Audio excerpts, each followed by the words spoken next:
Donc, bonjour à tous, bienvenue dans ce webinaire co-organisé par Eni et Philippe Payola. Donc, webinaire sur Microsoft Azure, comment gérer votre système d'information dans le cloud. Donc, pendant le webinaire, vous apprendrez à maîtriser en fait votre transition numérique vers Microsoft Azure. C'est le cloud public proposé et privé d'ailleurs proposé par Microsoft. Et Philippe Payola, c'est l'auteur du livre Microsoft Azure qui est sorti il y a une dizaine de jours. Pendant le webinaire, il va nous faire une démonstration notamment de la création d'un VPN site à site depuis on-premise vers Azure en 30 minutes à peu près, donc 30 minutes de présentation, et ensuite vous pourrez lui poser des questions via l'outil qui vous est proposé dans l'outil de webinaire. Donc Philippe, c'est à vous. Oui, bonjour à toutes et à tous. Merci Antoine pour l'introduction. Je me nomme Philippe Payola, je suis basé à Lyon. Je suis spécialisé sur les technologies Microsoft, en particulier sur Microsoft Azure. Il faut savoir que je forme également les professionnels sur les technologies Microsoft, que ce soit Azure 2012 de Windows 10. Et en parallèle de ça, je suis PC-seller Microsoft, donc avant-vente Microsoft, depuis quelques temps. Cette mini-session a pour but de vous introduire les principes de base de création d'une liaison VPN de votre site on-premise vers Azure. Cette session va durer donc 30 minutes. Il ne faudra pas hésiter à poser des questions dans le champ de votre interface prévu à cet effet. Et puis au fur et à mesure, ou peut-être plutôt à la fin, comme avait dit Antoine, les questions seront reprises et puis j'essaierai d'y répondre. Si jamais je n'ai pas la réponse à une question, je la noterai et puis je recontacterai les éditions ENI pour vous donner une réponse plus précise quant à votre question. Voilà, donc j'ai préparé une petite présentation PowerPoint avant de vous montrer vraiment la création d'une liaison VPN site à site, donc de votre site local vers un data center de Microsoft dans Azure. Voilà. Alors le webinaire va s'articuler autour de 4 grands points. Le premier point, c'est que je vais vous rappeler les composants d'une solution nécessaire à la création d'un VPN site à site dans Azure. Dans une deuxième partie, je vous parlerai du tarif. Combien coûte une liaison VPN vers Azure? Concrètement, il faut savoir que tout ce que vous envoyez comme données depuis votre site vers Azure est gratuit. Par contre, ce qui sort d'Azure au-dessus des 5 premiers gigaoctets de données est payant. Donc quand vous créez une liaison VPN dans Azure, il faut bien sûr prendre en compte ce fait-là, c'est-à-dire que les débits sortant d'Azure sont payants au-dessus des 5 premiers gigaoctets. On verra aussi qu'une liaison VPN, globalement, coûte 22 € par mois, à peu près. Donc ça sera la deuxième partie de ce webinaire. Troisième partie, je vais vous présenter un petit schéma qui est l'architecture cible que je vais mettre en place avec vous ce jour. Et en quatrième partie, je vais vous faire la démonstration, bien entendu, de ce que je vous aurai expliqué durant la présentation PowerPoint. Donc je travaille actuellement au sein de la société Progelis qui est basée à Lyon. Vous avez mes coordonnées sur les slides PowerPoint que vous aurez à disposition après la présentation. Comme vous l'a dit Antoine très justement, j'ai écrit un livre nommé Microsoft Azure, gérer votre système d'information dans le cloud, dont la préface est faite par Stanislas Quastana, qui est une référence chez Microsoft en termes de cloud public Azure. Sachez que tout ce que je vais vous montrer aujourd'hui, de toute façon, est contenu dans mon livre. Donc si vous le souhaitez, si vous souhaitez approfondir la création d'un VPN site à site, pointe à site, ou une liaison dédiée type ExpressRoute, tout ça est contenu dans mon bouquin.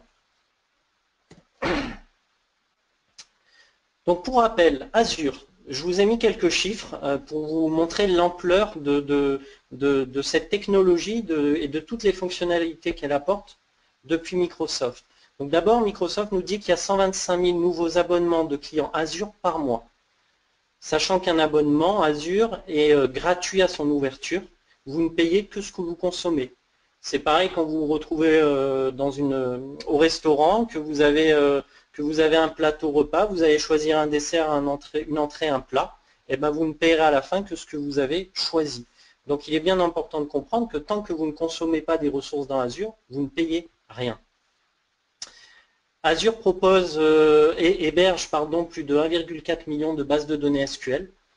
36 régions du globe sont couvertes par le cloud de Microsoft, dont la France qui a annoncé cette année. Cette année, il va y avoir 2 data centers, a priori un à Paris, un à Marseille, qui seront proposés pour l'hébergement de ressources Azure aux clients français et aux clients mondiaux.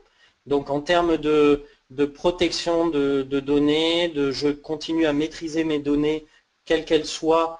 Je ne veux pas qu'elles aillent dans les nuages, entre guillemets, je veux savoir où elles sont et à quelle loi elles sont soumises. Vous allez pouvoir mettre vos données dans un data center en France, soumis à la loi française. Azure, c'est 425 millions d'utilisateurs d'Azure Active Directory. Il y a plus de 3 millions de développeurs qui sont enregistrés avec Visual Studio Online et qui mettent à jour leur programme directement dans Azure. Et il faut savoir aussi qu'à peu près un tiers des machines virtuelles fonctionnent avec Linux. On croit souvent que le cloud de Microsoft ne propose que des systèmes Windows type Windows Server, Windows 10, etc. C'est faux. Un tiers des machines Linux un tiers des machines hébergées dans Azure sont liées à un système Linux type Red Hat, SUSE et d'autres systèmes Linux. Donc Azure, c'est plus de 500 services. Il y a des nouveautés chaque mois sur des services, sur des nouvelles fonctionnalités qui sont implémentées. Alors bien entendu, ça prendrait des jours, des semaines, voire des mois pour expliciter chaque service. Ce n'est pas l'objectif de ce webinaire, vous l'aurez compris. Mais sachez que Azure est une galaxie de fonctionnalités fournies par Microsoft. Alors j'utilise le terme Azure, normalement je devrais dire Microsoft Azure, mais pour des raisons de simplicité, je vous parlerai d'Azure durant tout ce webinaire. Alors, afin de pouvoir créer un VPN site à site, donc depuis votre réseau local vers un data center de Microsoft, il faut respecter un certain nombre de prérequis. Donc le but, pour rappel, un VPN site à site, c'est une liaison sécurisée au travers d'un tunnel entre votre réseau local et le réseau virtuel que vous aurez créé chez Microsoft. Pour pouvoir créer une liaison permanente entre votre réseau local et le réseau de Microsoft, et donc accéder aux ressources qui sont dans Azure via leur IP privé, il faut un équipement compatible. Fort heureusement, Microsoft propose un certain nombre de tutos qui ont été créés par Microsoft pour chaque éditeur d'équipement VPN. Donc que vous ayez du Barracuda, du Checkpoint, du Cisco, du Citrix, du F5, du Fortinet, etc., etc., vous allez avoir la possibilité de visualiser d'abord en fonction du firmware s'il a été certifié par Microsoft et par l'éditeur, mais en plus de ça, d'avoir accès à des instructions de configuration pour être sûr que vous pourrez le mettre en place efficacement. Alors, il faut savoir que ce site-là, fourni par Microsoft, n'est pas exhaustif. Par exemple, dernièrement, j'ai eu à monter un VPN chez un client qui avait un FortiOS 5.3, donc dont le firmware était inférieur à la version certifiée par Microsoft. Ça a quand même fonctionné. Donc, vous voyez, par exemple, si je prends du Fortinet FortiOS, je clique sur instruction de configuration et je vais avoir en provenance de l'éditeur la liste des étapes à respecter côté Azure et bien entendu côté Fortinet pour créer la liaison VPN avec capture d'écran à la clé, etc. Donc je dirais que le travail le plus simple de ma fenêtre, c'est celui que vous mettrez en place dans Azure.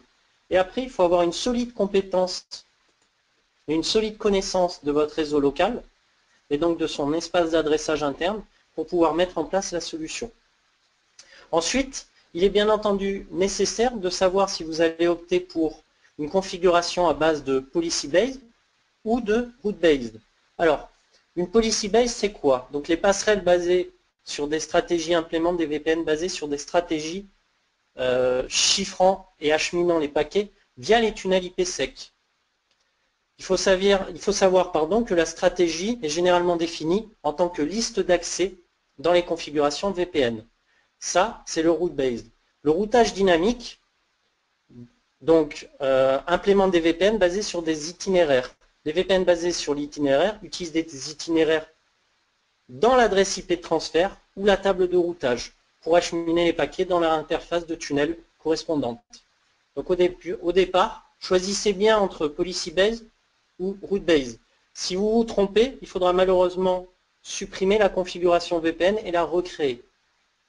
Donc vous avez accès via le site que je vous ai montré à des explications sur chacune de ces deux technologies. Il ne faut pas hésiter à vous renseigner avant.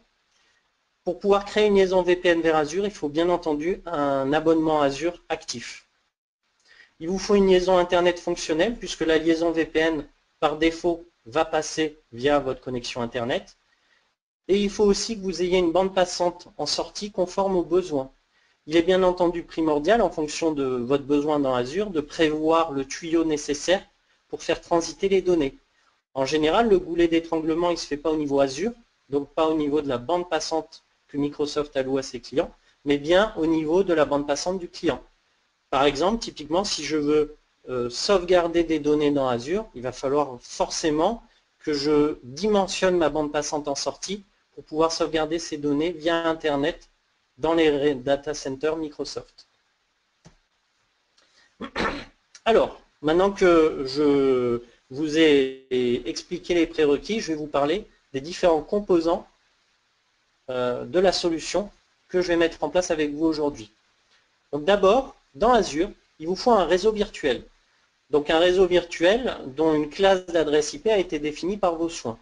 Cette classe d'adresse IP, elle ne doit pas être identique à celle de votre propre réseau local, pour éviter justement des conflits d'espace d'adressage, des conflits d'adresse IP. Donc si par exemple dans votre réseau local, vous êtes en 192.168, et bien alors par exemple dans le réseau virtuel Azure, vous allez choisir du 10 quelque chose, ou du 172.16. Ensuite, la passerelle de réseau virtuel est en fait l'adresse IP publique qui correspond au VPN Azure. Donc cette adresse IP publique, vous devrez la noter et la rentrer dans les éléments de configuration de votre VPN site à site.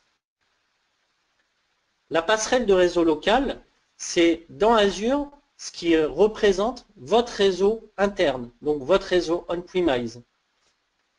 Pourquoi c'est important de le définir? Parce qu'en fait, dans les machines Azure, dans les machines virtuelles Azure, quand vous allez faire un ping sur une classe d'adresse IP qui est créée dans la passerelle de réseau local, il va rediriger les requêtes vers l'adresse IP publique de votre serveur VPN, de votre équipement VPN site à site. Donc j'y reviendrai un peu plus tard, vous comprendrez mieux dans le schéma, mais il est important de respecter la passerelle, l'espace d'adressage défini dans la passerelle de réseau local. Et enfin le DNS, donc le DNS de votre réseau local, lui, dans Azure, par défaut, il va résoudre que les machines virtuelles qui sont au sein d'Azure. Si vous voulez résoudre des machines virtuelles de votre réseau local dans Azure, alors il va falloir spécifier dans le réseau virtuel d'Azure les adresses IP des serveurs DNS qui sont contenus dans votre réseau local. Dernier composant à prendre en compte quand vous créez une solution VPN site à site, ce qu'ils appellent la connexion chez Microsoft. En fait, vous allez créer une connexion. Une connexion, c'est quoi? C'est une clé prépartagée que vous allez définir dans Azure, que vous allez définir sur votre équipement VPN et qui va vous permettre de faire communiquer les deux équipements, celui de Microsoft et celui qui est dans votre réseau local.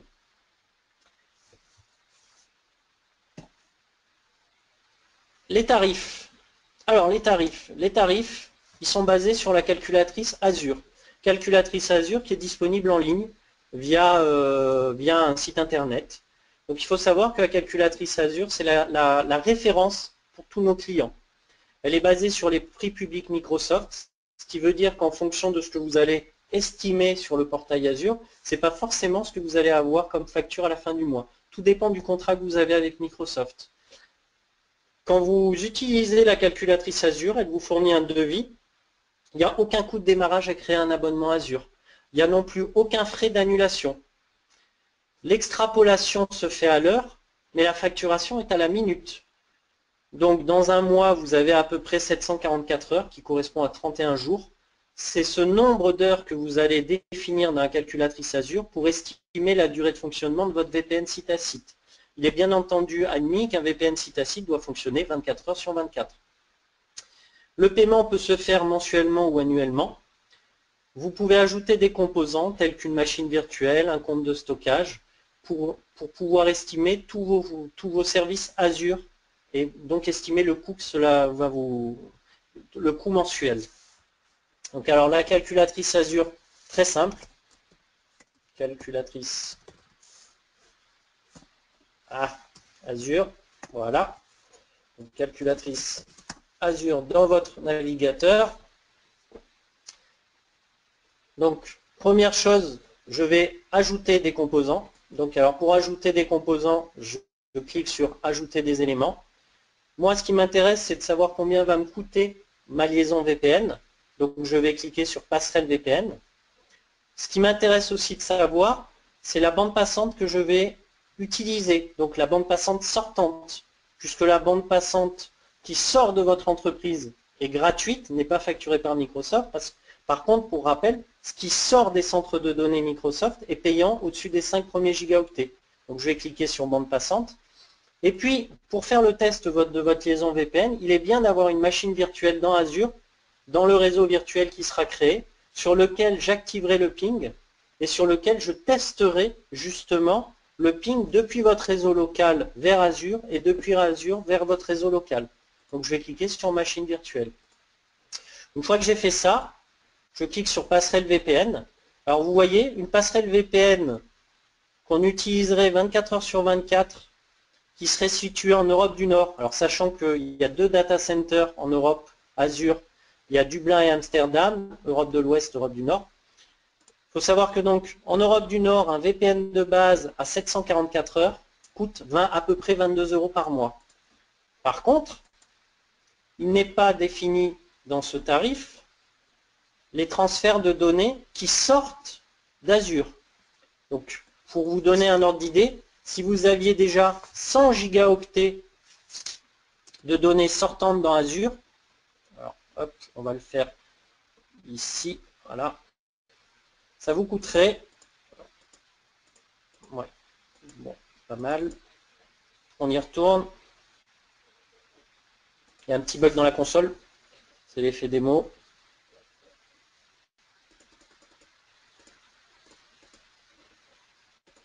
Alors, calculatrice Azure.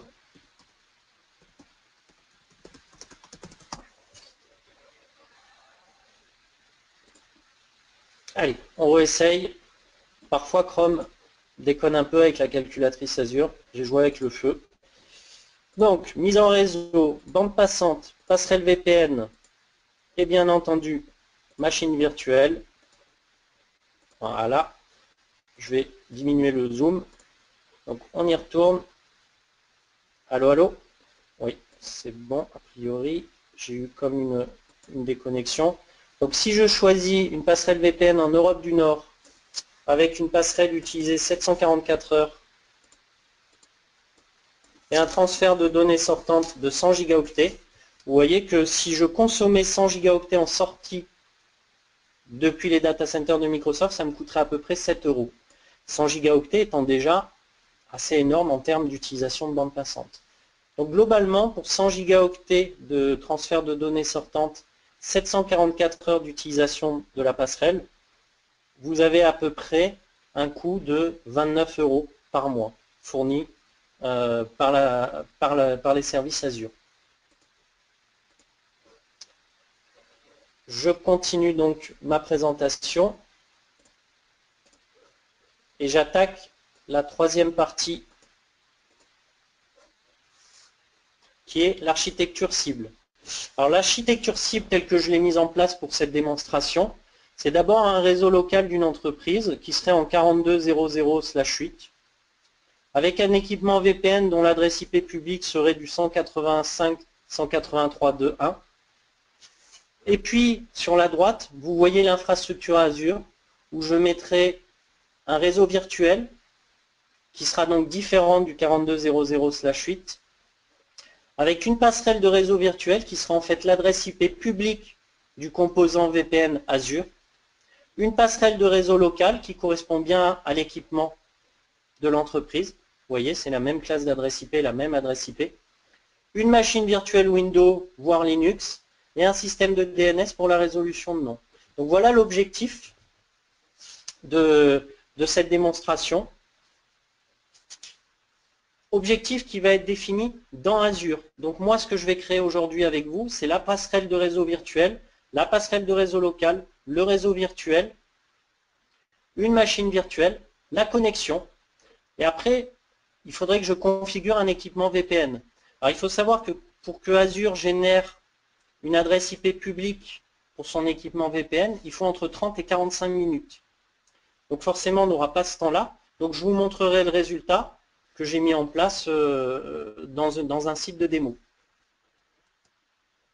Voilà. Donc la première chose à faire est de s'authentifier dans le portail Azure. Donc je suis authentifié dans un portail Azure avec un compte de démo. Voilà mon portail Azure. Donc je vais d'abord créer un groupe de ressources. Un groupe de ressources est un conteneur qui va contenir toutes mes machines virtuelles, réseaux virtuels Azure. Donc je vais le nommer démo ENI. Je vais fournir comme emplacement à ce groupe de ressources l'Europe de l'Ouest ou Europe occidentale pour Microsoft. Voilà. Donc là, il m'a bien créé le groupe de ressources, démo ENI. La première étape à respecter, une fois que j'ai créé ce groupe de ressources, c'est de créer un réseau virtuel. Pour créer un réseau virtuel, je clique sur Ajouter. Microsoft va m'ouvrir le Marketplace, qui est la place de marché qui contient tout ce que je peux faire dans Azure. Donc là, je vais sélectionner Réseau virtuel. Voilà, Créer. Donc là, ce que je suis en train de créer, par rapport à ce que je vous ai montré jusqu'à présent, c'est le réseau virtuel qui est ici. Donc un réseau virtuel dont la classe d'adresse IP doit être différente de mon réseau local, pour pas qu'il y ait de conflit d'adresse IP. Donc je vais créer un réseau virtuel donc, en 10 quelque chose. Je vais d'abord le nommer VNet ENI, comme Virtual Network ENI. Sa classe d'adresse IP est 10.00/24, ce qui me permettra d'avoir 256 adresses IP. Je pourrais très bien créer du /8 avec 16 millions d'adresses IP. Ce n'est pas du tout nécessaire, donc je vais laisser en /24. Je vais créer le sous-réseau production. On peut créer autant de sous-réseaux qu'on veut. Et je vais le créer en /25. Donc je vais partager mon espace d'adressage en deux. On verra qu'il est nécessaire pour la passerelle virtuelle, la passerelle de réseau virtuel, d'avoir son propre sous-réseau. Donc quand vous créez un réseau virtuel dans Azure et un espace d'adressage de sous-réseau, il faut bien penser à laisser de la place pour la passerelle VPN Azure. Donc là, je lui dis d'utiliser comme groupe de ressources l'existant. Vous voyez, automatiquement, il me met comme emplacement l'Europe occidentale, puisque le groupe de ressources a été créé en Europe occidentale. À partir de là, Azure valide ma configuration VPN et va créer le réseau virtuel. Donc vous voyez là, j'ai initialisation du déploiement. Je retourne dans le groupe de ressources.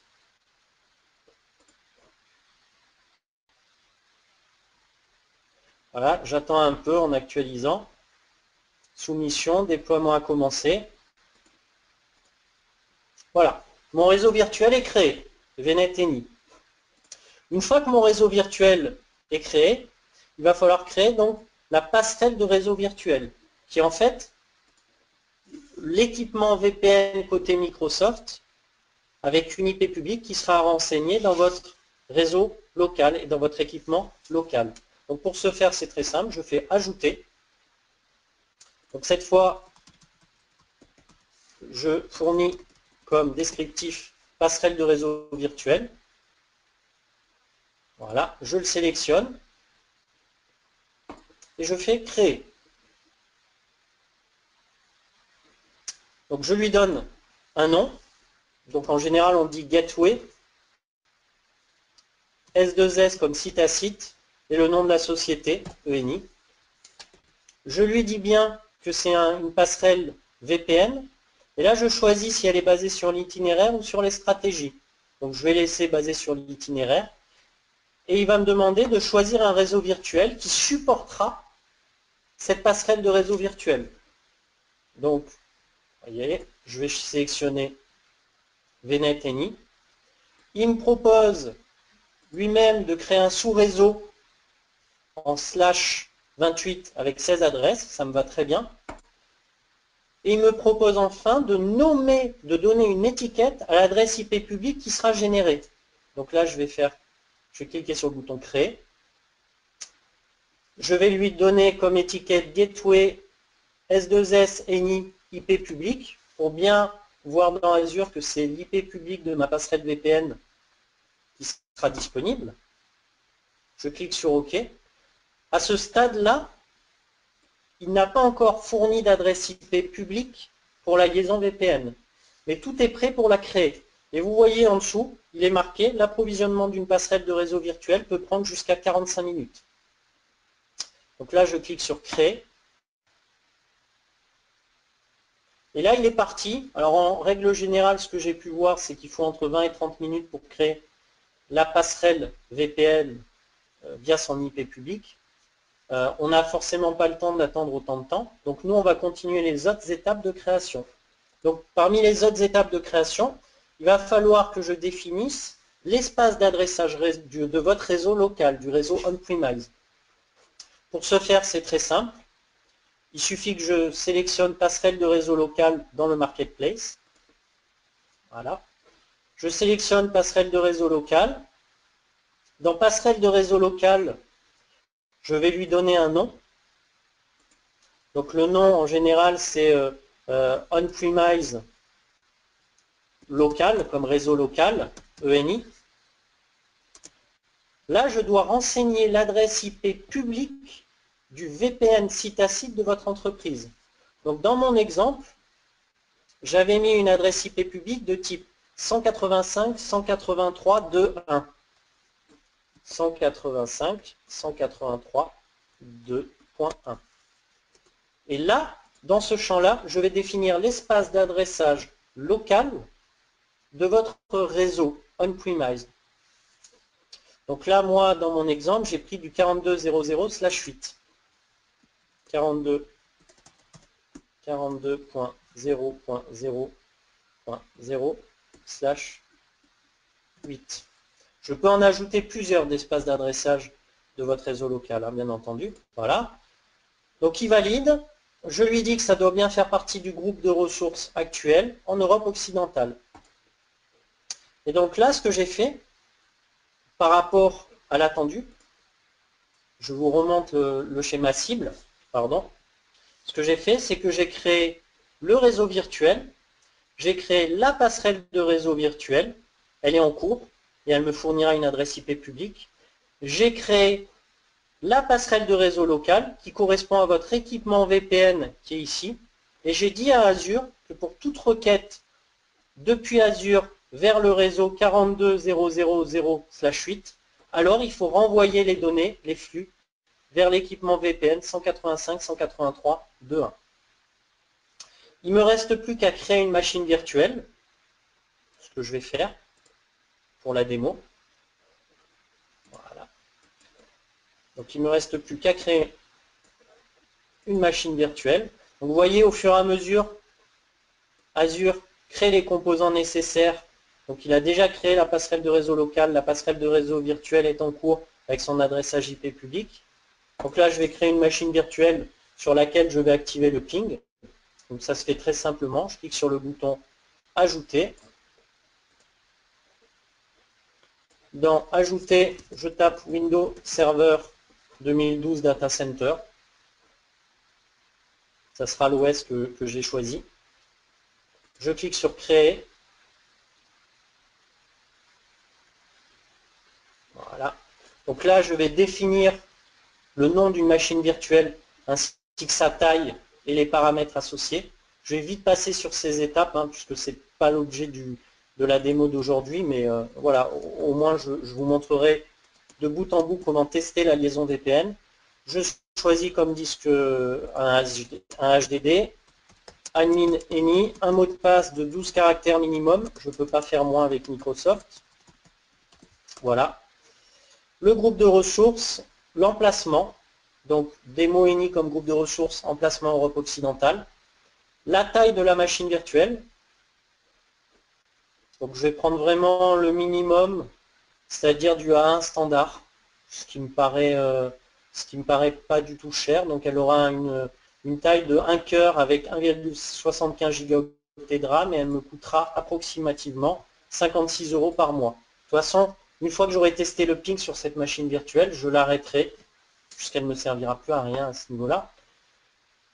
Je vais enfin définir, et là c'est très important, le réseau virtuel d'appartenance de cette machine virtuelle. Donc vous voyez qu'il me propose le réseau virtuel précédemment créé, le VNet-ENI, dans le sous-réseau de production 10.0.0.0/25, ça me va très bien. Je clique sur OK. Voilà. Il va me récapituler toutes les informations données pour la création de la machine virtuelle. Je clique sur OK et dans à peu près 3 ou 4 minutes, la machine virtuelle sera créée. Donc, une fois qu'elle sera créée, il suffira d'aller dans le groupe de ressources Demo-ENI, voilà, de choisir le réseau virtuel VNet-ENI, et dans ce réseau virtuel VNet-ENI, de lui spécifier des serveurs DNS aptes à résoudre les noms en adresse IP ou les adresses IP en nom de votre réseau local. Par défaut, vous voyez, c'est celui fourni par Azure, sauf que Azure n'est pas capable de résoudre les adresses IP de votre réseau local. C'est souvent un contrôleur de domaine interne qui fait office de résolution. Donc là, par exemple, je vais créer je vais lui spécifier que le serveur DNS de résolution de votre réseau local est le 42.00.10. Ce qui fait que dès que j'aurai besoin de faire de la résolution de l'espace d'adressage de votre réseau local, il va envoyer la requête au 42.00.10. On peut en mettre plusieurs. Hein. Une erreur renouvelable s'est produite. Ça, c'est pas mal. Renouvelable. Ça veut dire que si je reclique, elle va se reproduire. Alors, je pense que, voilà, les machines virtuelles dans ce réseau virtuel doivent être démarrées. En fait, il n'a pas fini de créer toute la configuration, donc il ne me permet pas pour l'instant de modifier le paramétrage DNS. Je vais quand même réessayer une dernière fois, mais normalement, il faut attendre une demi-heure. Donc, hop. Ouais, vous voyez, on va attendre un peu, le temps qu'il est terminé. Le résultat au niveau de l'interface Azure est le suivant. J'ai une VM de test qui est dans un groupe de ressources. J'ai une liaison VPN qui est créée. Alors, comment je vois que la création de la liaison VPN est effective? C'est que dans mon interface, j'ai cliqué sur Connexion VPN. Donc, Connexion VPN, j'ai défini une clé partagée. Cette clé partagée, je vais la rentrer dans l'équipement de votre réseau local et dans l'équipement Azure. Une fois ces opérations effectuées, vous voyez que vous avez les données entrantes qui sont spécifiées, donc vous avez des flux qui passent, des données sortantes qui passent, l'adresse IP publique de la passerelle de réseau virtuel Azure et l'adresse IP publique de votre équipement VPN côté réseau local. Pour tester l'efficience de la solution, il suffit d'effectuer un ping depuis une machine virtuelle qui est dans Azure vers un DNS de votre réseau interne. Donc là, par exemple, je fais un ping du 42.1.9.14 et on voit que le ping a fonctionné. Et pourtant, si je fais un IP config de ma machine virtuelle, elle est bien en 10.42.0.4. Donc là, je vous ai montré au travers de cette démonstration qu'on pouvait créer une liaison VPN depuis Azure vers votre réseau local. Bien entendu, je ne vous ai pas montré la configuration de l'équipement dans votre réseau local, puisque ça dépend de votre équipement. Donc il y a autant de configurations d'équipement. Je vous ai montré le site web fourni par Microsoft qui détaille pour chaque équipement quelle configuration il faut mettre en place. Mais si je devais résumer, ce que je vous ai montré aujourd'hui, c'est que j'ai dit à Azure, au travers de la passerelle de réseau local, que votre espace d'adressage était du 42.00/8. J'ai dit en parallèle à Azure que la passerelle de réseau virtuel était une adresse IP de type 13.79.170.5. Il faut savoir que cette adresse IP, elle est générée par Microsoft. Donc, je n'ai pas la possibilité de la choisir. Par contre, je peux demander à Microsoft de la générer. Une fois qu'elle est générée, cette adresse IP ne changera pas. Cette adresse IP, elle va me servir à être définie dans votre équipement VPN pour dire à votre équipement VPN que toute requête depuis votre réseau 42.0.0/8, toute requête vers un réseau 10.0.0 quelque chose doit être envoyée à la passerelle de réseau virtuel Azure, qui, elle, se chargera de rediriger vers la machine virtuelle, vers la ressource Azure nécessaire. Le réseau virtuel, je vous ai montré comment en créer un. Dans mon exemple, j'ai fait du 10.0.0/24. Les paramètres DNS, qui sont en fait les adresses IP de vos DNS internes, sont à définir dans Azure. Je vous ai aussi montré comment faire.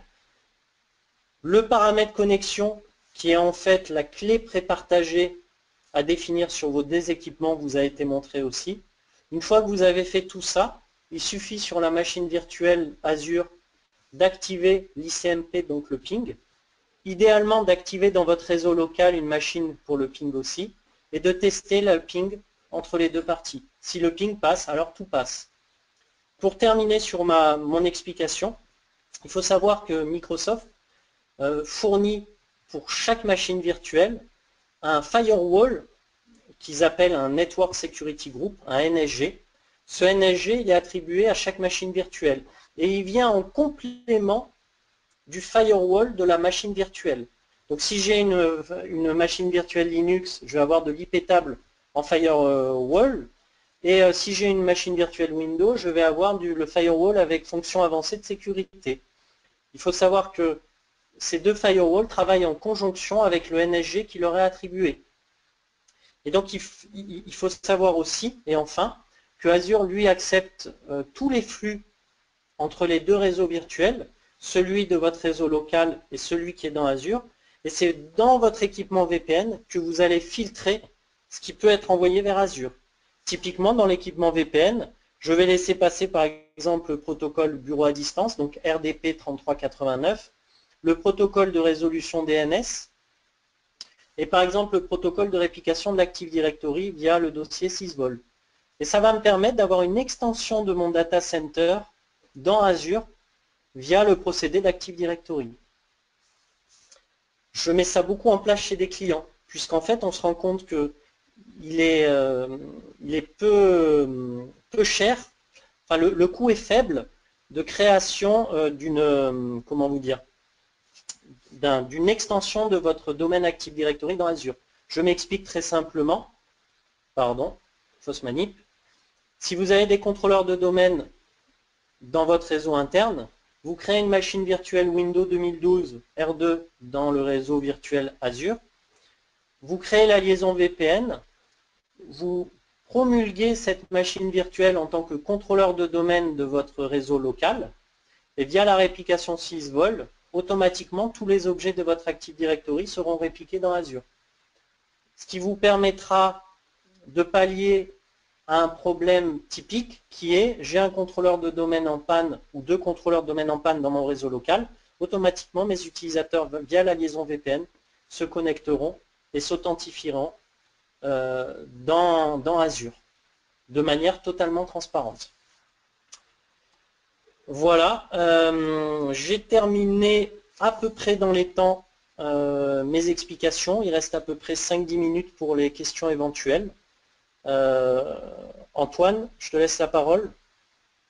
Oui, merci Philippe, c'était très intéressant. On a quelques premières questions qui ont été posées pendant le webinaire, le temps que les autres personnes puissent écrire leurs questions. Est-il possible de recevoir le PowerPoint? Donc, je pense qu'on peut répondre nous, oui, bien sûr. On le mettra en lien dans l'email où on enverra la vidéo de ce webinaire qui sera également sur notre chaîne YouTube. On avait également une question sur l'emplacement des data centers en Europe. Donc j'ai retenu qu'il y en avait un à Paris et un autre en construction à Marseille. Alors, en France, en Europe, à l'heure actuelle, il y a plusieurs data centers. Il y en a en Allemagne, il y en a en Europe du Nord et en Europe de l'Ouest. Il y en a un à Dublin et l'autre à Amsterdam. Parce que pour les États-Unis, l'Europe du Nord, c'est un peu compliqué en termes de désignation. Mais sachez qu'il y en a un à Dublin, un à Amsterdam. Il y en a en Allemagne. Et il y en a deux en France qui sont annoncés cette année par Microsoft. Un à Paris, l'autre à Marseille. Ok. Une question technique également. Donc, comment est-ce que vous gérez les connexions VPC sur une instance Linux? Comment on le gère sur une instance Linux? Alors, c'est-à-dire, est-ce que la personne peut mieux expliciter sa question? VPN, pardon. Enfin, vous l'aviez compris. Je la laisse expliciter sa question. En attendant, on peut répondre à une autre question. Oui. Est-ce qu'il est possible d'intégrer dans Azure un optimizer One tel que Riverbed? Alors oui, tout à fait. On peut le mettre en place. Par contre, il faut... Alors, il y a deux choix. Soit le fabricant, enfin l'éditeur, fournit la ressource dans le marketplace, soit vous avez la possibilité d'exporter cette ressource dans Azure. Tout dépend des éditeurs. Il y en a qui travaillent conjointement avec Microsoft et d'autres qui sont encore en train de créer leurs ressources dans le marketplace. Alors par exemple, pour répondre à la question de l'interlocuteur, hop, donc c'est Riverblade, c'est ça la question. Exactement, Riverbed. Alors je connais forcément pas tous les... BE. Voilà, on a déjà... Oui, on a déjà du Riverbed dans Azure. Ok, bon, je pense que ça répond à la question. Question intéressante également qui concerne les backups. Quelle est la meilleure stratégie? C'est plutôt on-premise ou plutôt directement dans Azure? Alors c'est une très bonne question. Alors là, je pourrais passer 1 heure et demie sur les backups. Il y a une chose que j'ai pas donné à ceux qui suivent. J'ai pas donné cette information à ceux qui suivent cette session. C'est que je vous ai dit en début de session que la bande passante en sortie d'Azure était payante, au-dessus des 5 premiers gigaoctets. C'est vrai pour tous les services Azure, sauf un, qui est le backup. Il faut savoir que Microsoft ne facture pas la restauration depuis Azure des données vers l'on-premise. Donc c'est assez intéressant en termes de coût, vraiment très très intéressant. Beaucoup de nos clients utilisent le backup d'Azure. Je vous donne un exemple concret. Je vous fais une estimation dans la calculatrice très rapidement. Donc je vais dans surveillance et gestion, sauvegarde. Si je veux sauvegarder dans Azure, donc des données on-premise vers l'Europe du Nord, Microsoft propose d'abord une licence par instance. Alors une instance, c'est une machine virtuelle ou une machine physique. En tout cas, c'est un système d'exploitation. Donc si j'ai par exemple 10 serveurs à sauvegarder dans Azure et que ces 10 serveurs ont une volumétrie de sauvegarde de 100 gigaoctets, je vais en avoir à peu près pour 104 € par mois. Donc il ne faut pas oublier que 100 gigaoctets égale 1 teraoctet de données. Pour 100 € par mois, je vais pouvoir sauvegarder 1 teraoctet de données dans Azure. Et la bande passante ne sera pas facturée. Donc la sauvegarde dans Azure est très intéressante en termes de coût. Je fais souvent lors d'interventions chez des clients de comparatifs entre des solutions type Cloud Connect, donc Vim Backup ou d'autres solutions de backup, et on se rend compte que la solution de backup de Microsoft est parmi une des moins chères du marché. Et en plus de ça, ça vous permet vraiment de sauvegarder les données sans surcoût supplémentaire en termes de bande passante. Donc s'il faut retenir pour la solution de backup, c'est qu'il y a une partie qui est un coût fixe, c'est-à-dire pour chaque instance, vous payez à peu près 8 € la licence. Alors regardez, voilà. Donc si j'ai une instance, ça va me coûter 8 On a euros. beaucoup de questions, Philippe, donc si vous voulez, on va laisser les personnes regarder. D'accord, ok. Si vous voulez me recontacter à propos du backup, je pourrais vous en parler un peu plus longuement. Alors, quelles sont les autres questions? Alors, j'ai une question également autour du VPN. Est-ce que c'est le seul type de connexion vers Azure ou est-ce qu'il y a d'autres types de réseaux de connexion qui sont possibles? Très bonne question. Il y a deux autres types de connexions. Il y a une connexion de type pointe à site.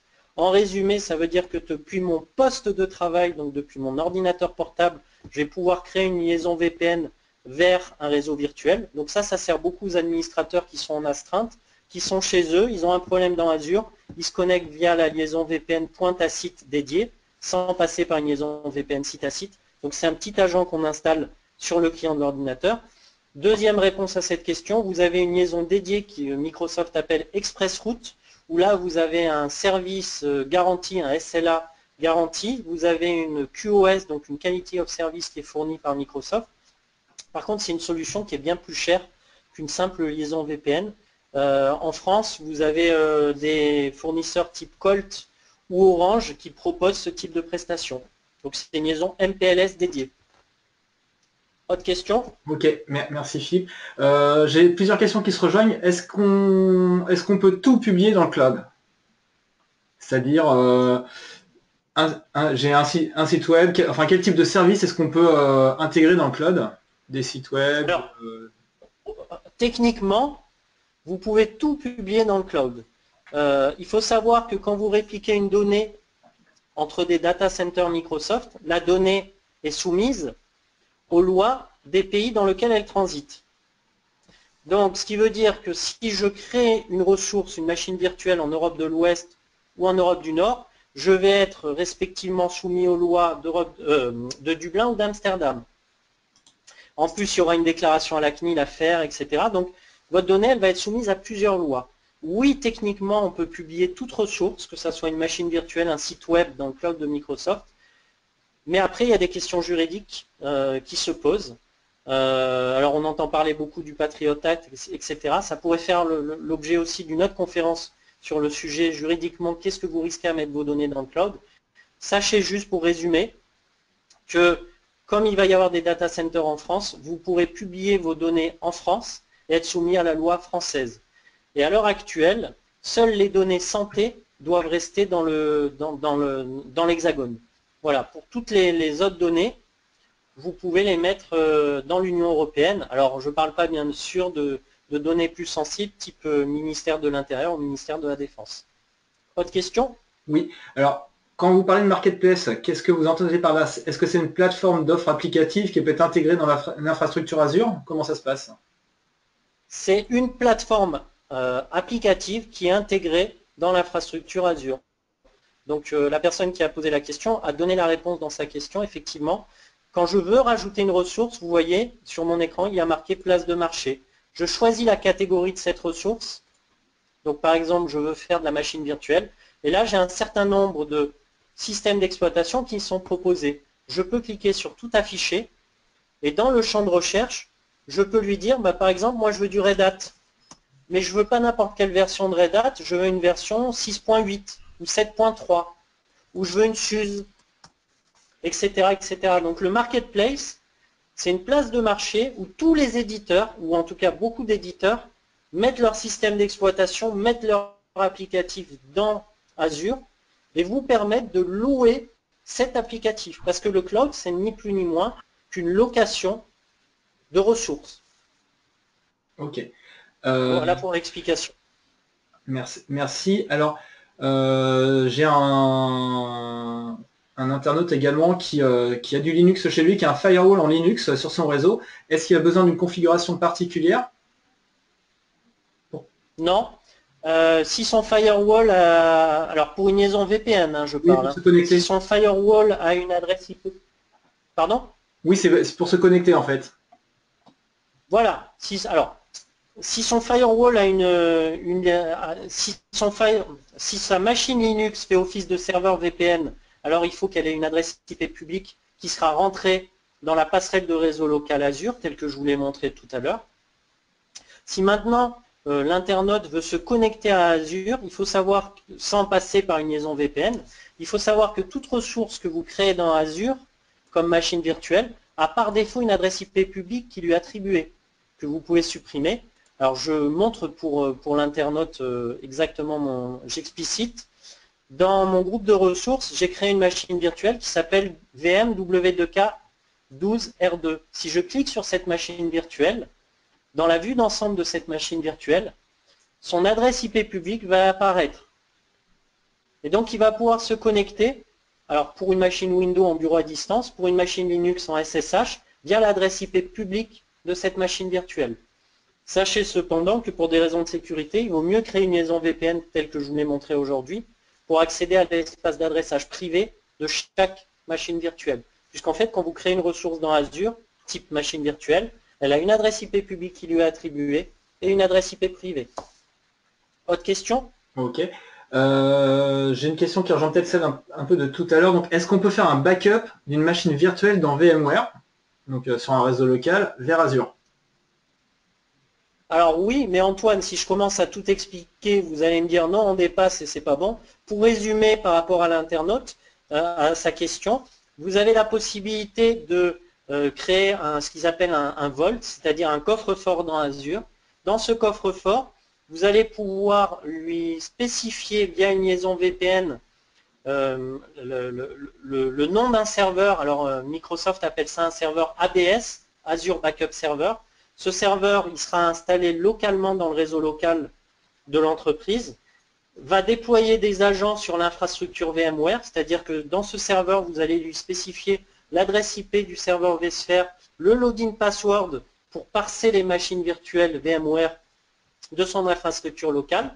Le serveur ABS va publier l'agent, va le pusher sur les machines virtuelles Windows ou Linux qui sont dans son infra VMware, et elles vont être automatiquement backupées via le serveur ABS dans Azure. Alors ça peut faire l'objet aussi d'un autre webinar sur le sujet, parce que c'est un vaste sujet, mais sachez pour résumer que vous avez 3 types de backup dans Azure. Vous pouvez faire un snapshot des machines virtuelles, donc une photo à un instant T. Vous pouvez installer un agent sur vos machines virtuelles qui va backuper les fichiers et dossiers. Et vous pouvez, via le serveur ABS, faire les deux, c'est-à-dire soit un snapshot, soit des fichiers et des dossiers que vous enverrez dans Azure. Ok. Autre question plus côté tarif, est-ce qu'il est possible de réserver des ressources, c'est-à-dire une location avec un engagement d'utilisation, comme ça peut être fait sur d'autres plateformes du cloud? Alors oui, je ne vous l'ai pas montré, mais quand vous choisissez une machine virtuelle, la taille de la machine virtuelle telle que vous la voyez à l'écran, sa taille, elle est dédiée et réservée pour votre utilisation. C'est-à-dire que ce n'est pas des ressources qui sont partagées par tous les utilisateurs. Par exemple, l'OVH a un coût moindre qu'Azure, mais le niveau de service, le SLA, est beaucoup moins fort que Microsoft, puisque Microsoft vous garantit une indisponibilité par an maximum de 4 heures de vos machines virtuelles. Et jusqu'à 8 heures, et dans ces cas-là, ils ont des pénalités. Donc quand vous passez dans Azure, vous passez dans un service cloud professionnel avec un niveau garanti et avec des ressources qui vous sont dédiées. Ok. Merci Philippe. J'ai pas d'autres questions vraiment qui se profilent. Donc pour ceux qui souhaitent approfondir, donc je vous rappelle que Philippe vient de publier son livre Windows Azure, qui est disponible sur le site édition-ni.fr. N'hésitez pas à le consulter, vous avez un extrait gratuit, la table des matières complètes et les coordonnées de Philippe. Je plaisante, bien Tout sûr. à fait. Je terminerai juste, pour ceux qui seraient intéressés par mon bouquin, par vous détailler rapidement les chapitres qu'il compose. Donc, j'ai créé une introduction au cloud computing pour expliquer la genèse, pour expliquer pourquoi Microsoft va vers le cloud computing. En seconde partie, je vous explique les interfaces d'exploitation qui sont fournies par Azure. Donc là, je vous ai montré le nouveau portail aujourd'hui. Il faut savoir qu'il y a l'ancien portail, qu'Azure est administrable en PowerShell ou via du MS-DOS en Azure CLI. Troisième partie, les concepts de base, VPN, compte de stockage, réseau virtuel. Quatrième partie, les machines virtuelles. Cinquième partie, les sites web via App Services. Sixième partie, l'Azure Active Directory, qui est l'Active Directory de Microsoft dans Azure. Septième partie, Azure PowerShell, le langage de développement de Microsoft de script dans Azure. Et la dernière partie, qui est sous la forme de cas concrets que j'ai rajouté, où de par mon expérience dans Azure, de par les problématiques que j'ai pu rencontrer chez les clients, j'ai romancé, entre guillemets, 3 cas concrets que j'ai eu à produire durant ma carrière dans l'IT de Microsoft. Voilà. À mon niveau, tout est dit. Ok, eh bien merci beaucoup Philippe, merci à tous de nous avoir suivis et nous vous donnons rendez-vous très bientôt pour un prochain webinaire avec Eni. Merci à tous. Bonne journée et bon appétit pour ceux qui n'ont pas mangé. Au revoir.